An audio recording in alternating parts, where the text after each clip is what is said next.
Everyone, আসসালামু আলাইকুম। সবাই কেমন আছেন? আশা করি অনেক ভালো আছেন। আজকে আপনাদের মাঝে শেয়ার করতে চলেছি কীভাবে 2024-এর লাস্টের দিয়ে এসে ফেসবুকের নাম চেঞ্জ করবেন। প্রথমে ফেসবুকে ঢুকবেন। ফেসবুকে ঢোকার পর ফেসবুক রিফ্রেশ মারবেন। মারার পর থ্রি ডট আছে, থ্রি ডটে চাপ দেবেন। থ্রি ডটে চাপ দেওয়ার পর সেটিংস অ্যান্ড প্রাইভেসি আছে, সেটিংস অ্যান্ড প্রাইভেসিতে চাপ দেবেন। চাপ দেওয়ার পর সেটিংসে চাপ দেবেন। সেটিংসে চাপ দেওয়ার পর পার্সোনাল ডিটেলস আছে, পার্সোনাল ডিটেলসে চাপ দেবেন। পার্সোনাল ডিটেলসে চাপ দেওয়ার পর আপনার প্রোফাইল আছে, প্রোফাইলে চাপ দেবেন। প্রোফাইলে চাপ দেওয়ার পর দুইটা শো করবে, first name and last name. First নেমে আপনার ফার্স্ট নাম দেবেন আর লাস্ট নেমে আপনার লাস্ট নেম দিয়ে সে নিচে থাকবে আমারটা চেঞ্জ অর্ডার অফ নেম।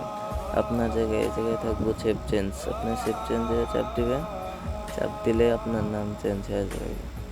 আশা করি সবাই বুঝতে পারছেন। বুঝতে না পারলে কমেন্ট করবেন, কমেন্টে রিপ্লাই পাবেন।